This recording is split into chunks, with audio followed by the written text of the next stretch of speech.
Will it show you? It will, but I'm just recording it.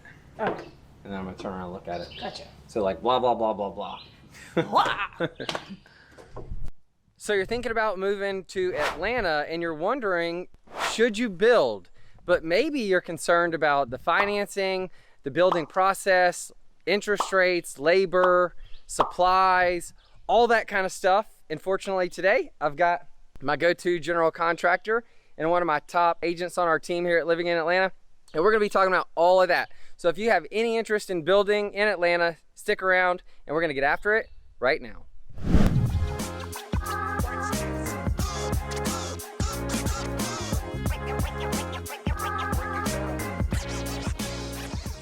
Hey, if this is your first time to the channel and you want to know everything there is to know about eating, sleeping, working, playing, the good and the bad of living in Atlanta, well then subscribe below and ring the bell for notifications so you can be the first to know about the current market here in Atlanta.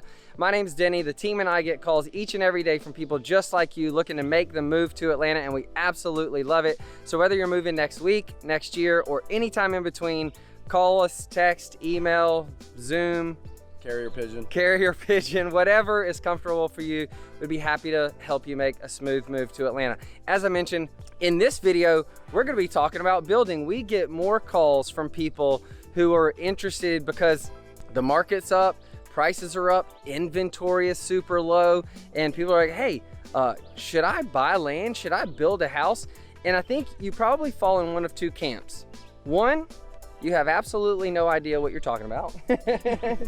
Two, you are really scared and intimidated by that process. And whether you fall in either one of those camps, we're gonna walk you through that whole process now. And we're gonna start with my friend Lauren and her husband Eric. Lauren happens to be one of the top producers on our team here in Atlanta.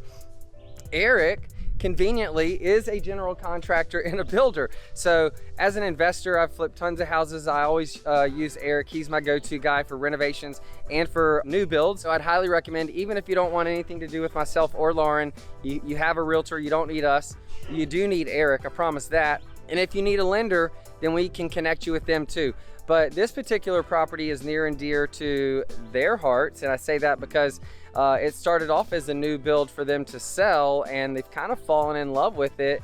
And you know, if this was love it or list it, which it's not, are y'all thinking love it or list it? Hold on, stay tuned to the very end and we get to answer that question. Are they gonna love it or list it? So let's start with Eric. Why don't you do us a favor and just literally give us a walkthrough, call out maybe some of the unique features of the home or the property, and then at the end we're gonna come back and we're gonna talk about all those things that you either don't know or you're scared of, and really dissect each one of them so that you can be comfortable moving forward, knowing like either absolutely not, I'm never building a house, or hey, that's not nearly as scary as I thought it was, and maybe we should call Eric. First of all, probably the number one thing about this house is the lot itself. It's definitely was a diamond in the rough to find it. It's not a unicorn. You can find lots like this, but we're on 7.5 acres in Ball Ground, Georgia. It's not your average construction site though, because it is clean. Thank you very much. The location is awesome. It's fantastic. Ball Ground's beautiful, small community in Cherokee County. We decided to do a modern farmhouse. Everybody loves modern farmhouses, and if we were gonna sell it, we want to kind of match what people are looking for these days. However, we are going to change the look because around this area, white farmhouses are everywhere. So we are changing the exterior just to kind of make it a little different. That's right. We decided to do board and batten accents just on the front of the house. If you're able to see in the camera, we've got 3 main gables on the front where we did board and batten. The house originally had board and bat all the way around. Not only did we change up the look a little bit, but we're also able to save money, go into a different siding. We're gonna have 8x8 white pine columns here on the front, which you see the house wrap will eventually be brick. Brick water table across the front of the house. Denny, I don't know if you can see it here, but we got the tongue and groove going up on the ceiling for the front porch. That's matching and complementing the back porch, similar to the 8-foot Naughty Yaller doors that we put in. Nice rustic Good job, look. Vanna. You get the beautiful knots. We've got a great supplier here locally that gets us fantastic deals on products like this, so you could have it too. opens into the family room or great room, a dining room here in the middle, and a big kitchen here to the right. We're gonna go floor to ceiling with cabinets on the wall. We're using a shaker style again because it's been super popular and it looks great. So changing up a little bit in here too, this is going to be the base of the whole kitchen, and these are the uppers, which complements the backsplash perfectly. Yeah, it's gonna look great. So another great thing about custom building is you get the fun of either picking it out yourself or getting a team in place that can help you with it. How about this incredible window we put in right in front of the kitchen sink? So you're here doing the dishes, you're tired at the end of the day, you get some, what do they call it? Visual Xanax? No, What was it? Valium. Visual value. Visual Valium while doing the dishes. Yeah, you can Looking watch the out kids at the play. custom tree house. Layout of the kitchen is pretty standard. Waste bin to the left of the sink with a dishwasher to the right. We've Huge got a island right here. Huge island right here, 4x8 with a undermount microwave. Double oven. Double oven, and to complement the double oven, I put in a Rev-A-Shelf mixer attachment here that comes out of the cabinet, so you can take your cookies right into the oven. And a super secret door. This is going to be really cool. We've kind of got the appliances lined up with the double oven and the refrigerator, and then I have to create a false door that looks like built-in cabinetry, but will open up into a small butler's pantry to add more functionality to the kitchen. And it'll have cabinets right here so that you can hide your coffee maker Your Nespresso, your or espresso whatever machine. fits your fancy, and then storage galore for all your food. We've got 9-foot ceilings throughout, with a few exceptions. The dining room and the foyer are 11-foot ceilings. The kitchen and the great room are 10-foot ceilings. But with 9 feet in the pantry, we got lots of food. What are we doing over here? Got a ventless gas fireplace here. It's really cool not having to have the vent. You save on framing, you save on the expense of doing a direct vent. Sometimes that also eats up space. With the fireplace, we're gonna do this split face stone, floor to ceiling. We're gonna wrap all 3 sides of the fireplace. We're gonna put a nice timber mantle here. That's why we've got the blocking for support. And then we also did, hard line for your smart TV and a raceway, so you can bring everything over to the built-ins if you've got an Xbox or some kind of other entertainment system. We'll have matching bases here at the built-ins, Similar cabinets down there. similar cabinets that match the island with a beautiful granite countertop. We're doing shiplap all the way up, and then I really like rustic and natural, so we're gonna do live edge wooden shelves that'll be floating. I think it's really gonna look great. I do too. If we keep walking through here, we've got a pocket door. I love pocket doors. They save floor space, and there's private, quiet. This is the kids' wing over here. We have 3 bedrooms and 2 bathrooms. I know it's hard with no sheetrock, but for those of you watching, it's bedroom. Eric and Lauren have 4 children, just like I do. This is a bathroom here, so dual vanity. That's right. Tub, shower, water closet, so everybody can be doing their business at the same time. That's right. Then the princess, she gets her own room and her own bathroom. The boys have to share. That's right. Same thing here, another bedroom. This is the one I would want. It's very big. Yes, and it gets a nice little view to the backyard. Absolutely. All right, We love this one. take us to the master. The master. Conveniently, it's on the opposite side of the house.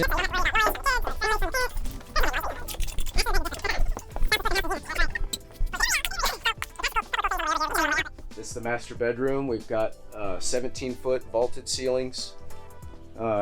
Beautiful view out of the back. Beautiful view out of the back. We'll have a set of French doors here that open up into a beautiful bathroom with double vanities on either side, his and her vanities with towers and quartz, all the things that people love. We're doing a great big shower. We've got some of our samples in here of what we're putting on the floor and the shower walls.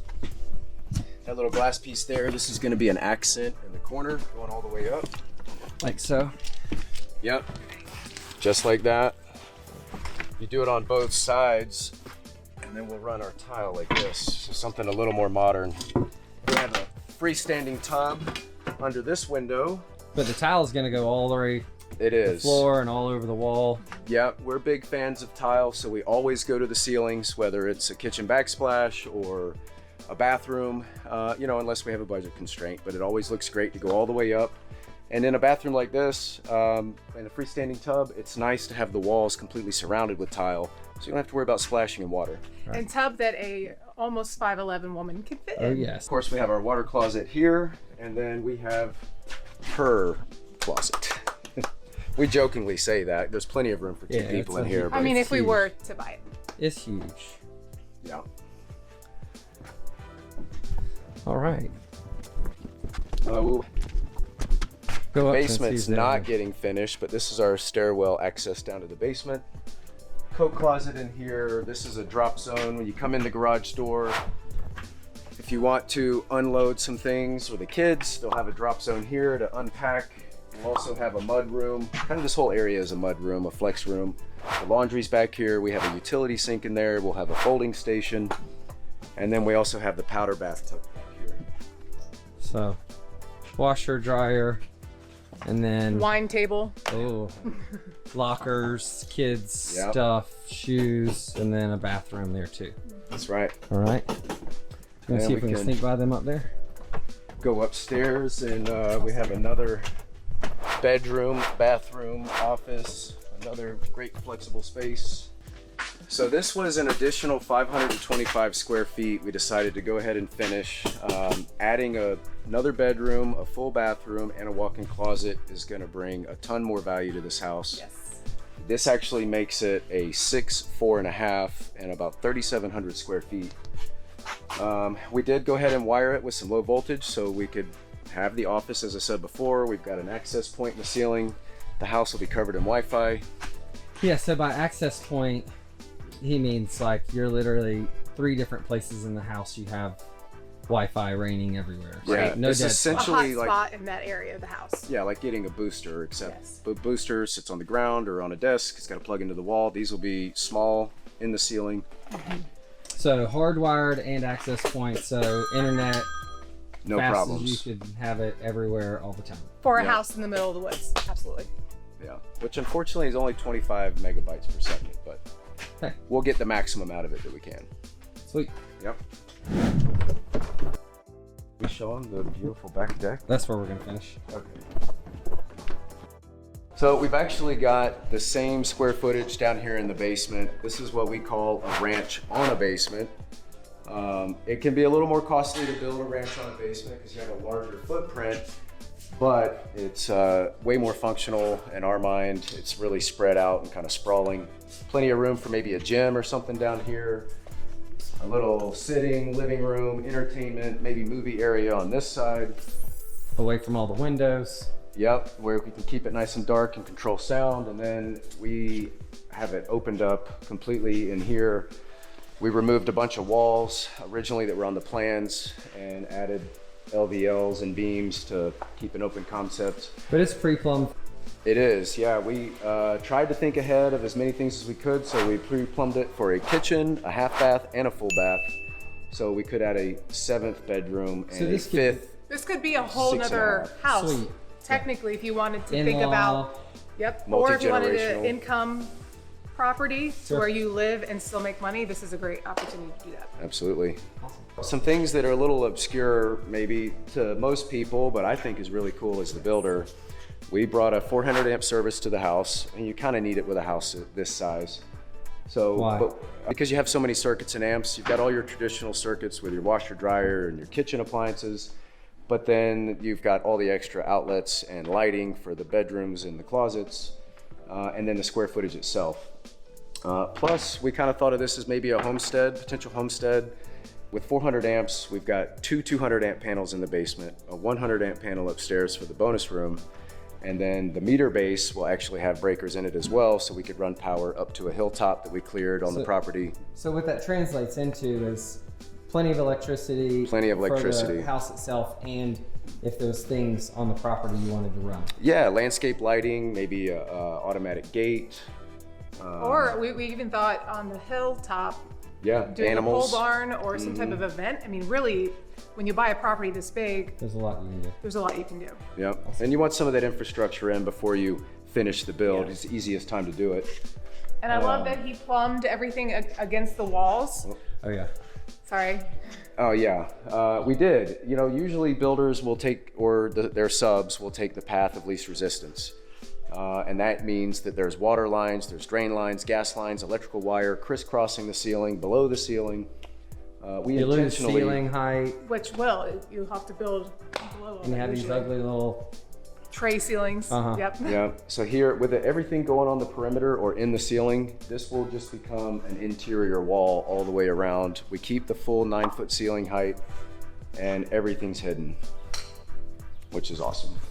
All right, well, hopefully you enjoyed the tour. Now for the main event. Okay, you want to buy some land, you want to build a house. Where do you get the money? Like, where do you start? What do you do?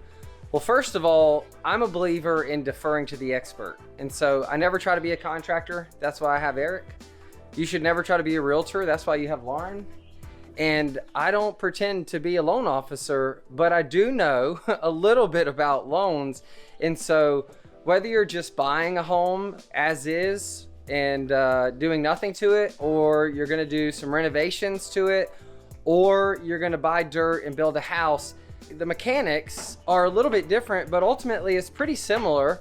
You don't need to come with like 50% of the funds to get it done. It's not gonna be crazy.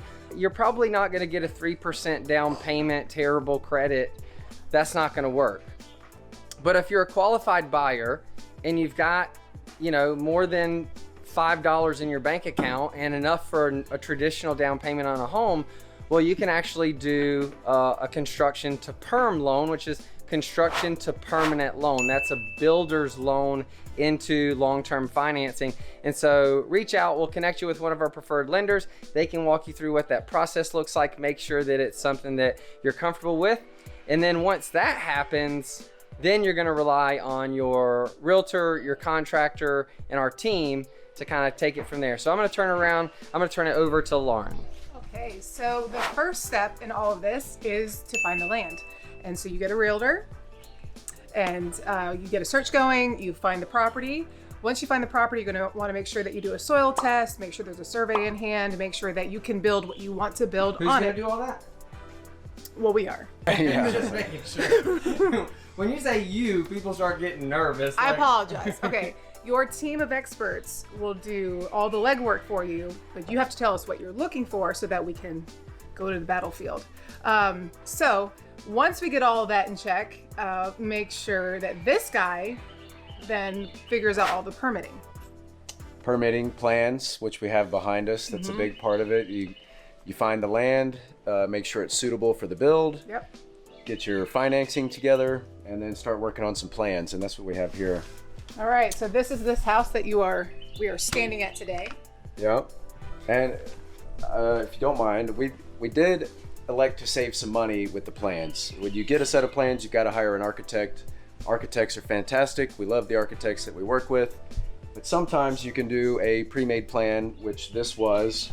And if you buy, which we did, the CAD file for it, you can make edits to it. So you can save a lot of money. That's also what we did. Yep, you can save a lot of money by using a preset made plan and just do a few modifications to it.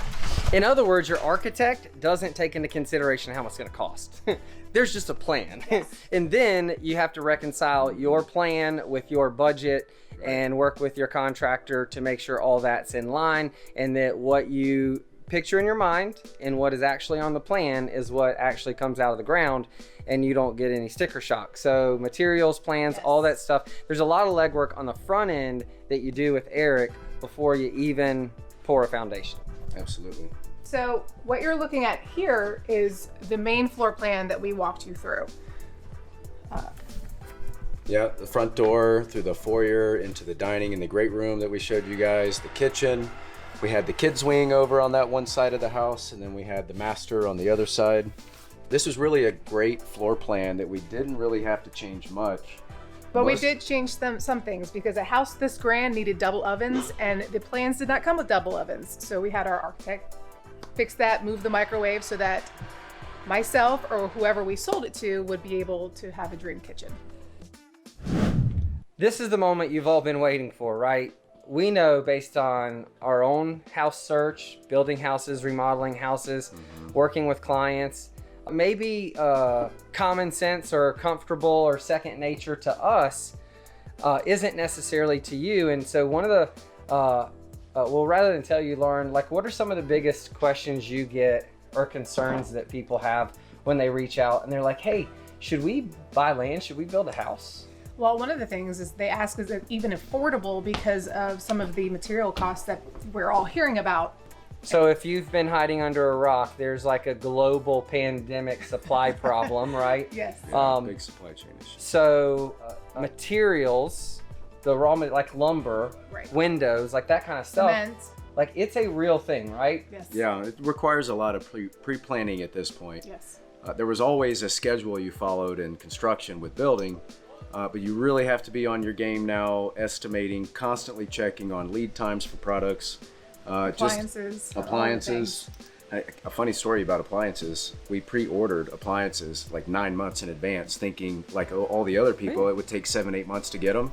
They started showing up We in the got first them week. early. But there's nothing wrong with that. You know, we had space to keep it in the garage, and it's just one thing we don't have to worry about. Right. But with So the ultimately it is an issue, and we're not trying to It is. downplay that. Like there are supply chain issues, prices are fluctuating, lead times, which just means like how long it's actually going to take before you get it, that fluctuates too. 1 minute there's no problem, the next minute there are problems. And so with that, you do need to be prepared that while you make really great plans, yeah, it's going to change. plans do change. That's right. And I have an added bonus for y'all at the end. We're going to tell you exactly how much it costs to build this house and exactly what it's worth now. And I think when we share that, you will agree, well worth the effort. Absolutely. So stay tuned for that. But so there are labor and supply issues. That could be changes in price, or it could be changes in your timeline. That's right. So that is something to be considered. What are some of the things that in this particular build went wrong? Like We just got last week our final window and door, another item that we tried to pre-plan and order in advance. It ultimately took 6 months to get that window and 5 months to get the door that we're standing next to. So appliances showed up unexpectedly early. Yep. Window, door took 6 months. Yes. Right. Took way longer. 3 than times expected. longer than what it was supposed to. Okay. Those the main two. Anything else that The stood out? lumber costs from when we first originally Yeah. broke ground, or before we even broke ground, to Yeah. when we did break ground and it was time to order the lumber, the price changed on us. Yeah, from July to October, it shot up about 30 or 40%. Okay, so Yes. that was not planned in the budget? No. Okay. There's a lot of lumber to build a house. I'm just curious. Yeah, about $115,000. Yeah. Okay. So a lot of This lumber. one anyway. Yeah. I don't know that we talked about. What's the overall plan? How many bedrooms, bathrooms, square Oh, feet? yeah. Okay, well, it's going to be 6 bed, 4.5 bathroom, with the potential of more in the basement, but we're not finishing that right now. And the overall square footage is 3,700 3,700 square without, And then And feet. And then a full basement, which is 3,200 square Yep. feet. Okay. Yep. Awesome. So needless to say, lumber prices, that was a shock. yes. Lumber, concrete was a huge one Okay. that shot up. Did you last see year. the concrete walls in the basement and the foundation? That's a lot of money. That's right. Another fun thing was waiting on our framers and concrete guys. The thing with concrete is if it Are y'all rains, feeling good about building yet? I'm just making sure. Well, 'cause- listen, this is just being real. Yeah. When you order concrete, if it rains the day they're supposed to pour it, they push you back 2 weeks because they order it 2 weeks in advance. That's right. At a minimum. So if you have other vendors scheduled to come do things after the concrete, then that has to get rescheduled. Yes. Right. And that's why we work so hard to keep all those loose ends pulled back together. And If we can try figure out how to maintain a control the schedule. weather, we'll be. Yeah. So appliances, windows, lumber, concrete, like all the things, right? Yes. Yep. So you have to plan, but plans change. That's Plans right. change, When but it did- is good to have a good team behind you that know. What was We're the flexible. What Yeah. was the original timeline? Well, technically the original time, we were going to start in April of last year and we postponed it, but we were looking at So when 9 did you to start? 10 months. 9 to 10 months was the... We started in October and we hope to be done in July. We'll be about 9 months in July. Okay, so even through all that. So the start got delayed, but not ultimately once you got going. That's right. Right. So, but people really, if you're going to do ground up construction, like you should plan a year. Absolutely, especially when it comes to picking out cabinets. That's another thing that when we were picking out our cabinets, we had to make sure that the ones we were picking were all in stock because they decided that they weren't going to sell or take orders of No ones. more back orders Yes. is what we run into with a lot of vendors. Well, I know we have a lot of people that are relocating from around the country. Obviously, Georgia's a really great place to live. And so if they are leaving New York, LA, Chicago, Dallas, Fort Worth, and coming this way, thanks, Lauren. It's either like reach out early in the process, and we have people all the time like, hey, I'm moving in 2 years, hey, I'm moving in 3 years, or hey, I'm moving in 6 months. Like you're gonna need at least a year, or Temporary housing. yeah, you can move here, do a 1-year lease, and then go through this whole process in that time frame. Yes. And so just requires a little bit more planning if we're gonna go the custom build route. Maybe what do you think to renovate something like half the time? Maybe if you're gonna not build it up from the ground. Planning and construction, I'd allow 4 to 6 months. Yeah, if you're going to buy an existing property and renovate it, depending on the how extensive the renovation is. Yeah, So, that'd be more of a whole house reno, but so we talked about financing. It's not crazy. You don't have to have 50% of the project. We talked about the timeline. It's going to take 9 months to a year. We talked about some of the pain points. What are the benefits of building? Well, I mean, to address the elephant in the room, I think one of the biggest benefits of building is the equity that we will have in this house after it's built. Eric and I went ahead and we got it pre-appraised just to feel out, do we want to list it? Do we want to love it? And it was above what we expected, quite honestly. I mean, I think we were close. We almost hit it on the... we did. I'm terrible with sayings. Hit the nail on the head. Hit the nail on the head, that's right. You did. I have 2 questions. Yes. One before that.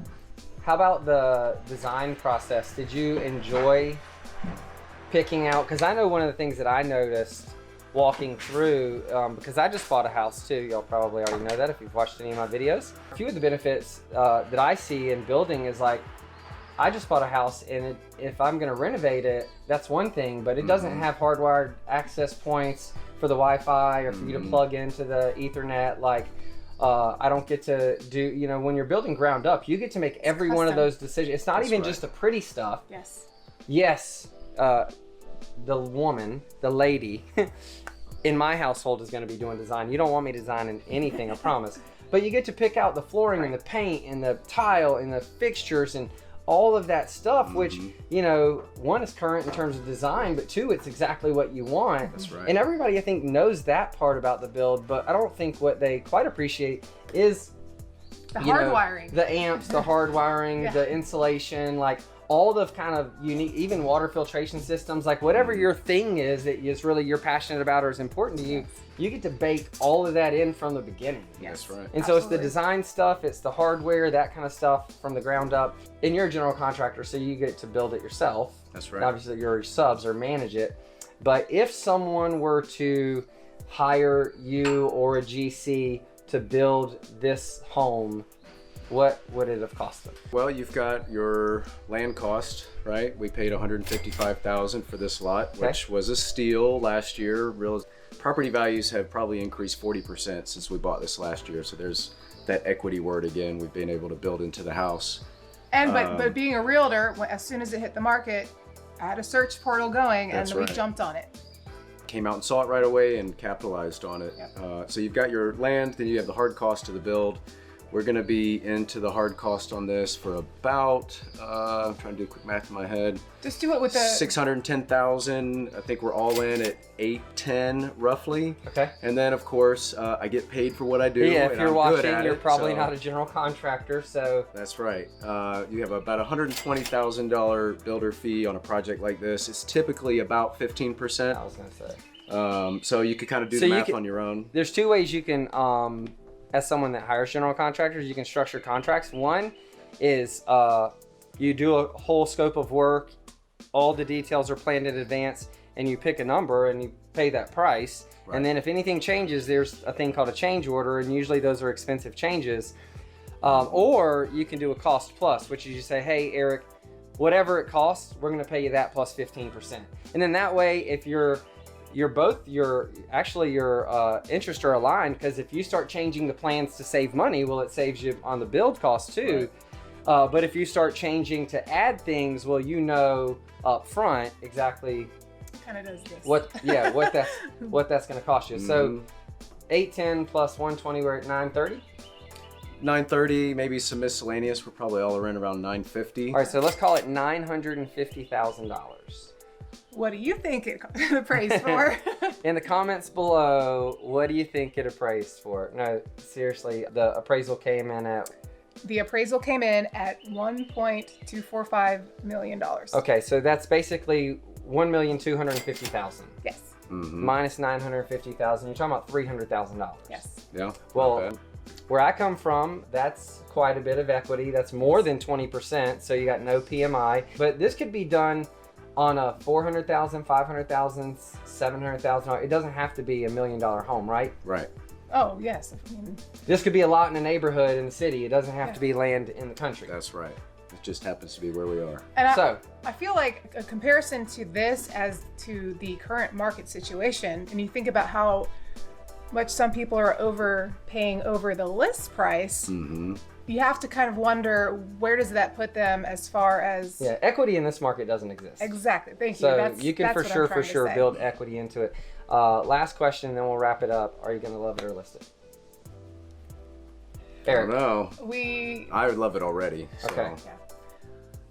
I love it too. So we are leaning towards loving it. Stay tuned. We'll do an update. We'll let you know if they love it or list it. As usual, hopefully you got value out of this. If you did, smash that thumbs up button. If you have any feedback for us, any follow-up questions, we'd love to be a resource. Just put that in the comments below. And as usual, if you're making the move, whether it's next week, next year, anytime in between, call, text, email, schedule a Zoom. We'd happy to help you make a smooth move to Atlanta or even build you a house. So until we see you in person, we'll see you on the next episode. Peace.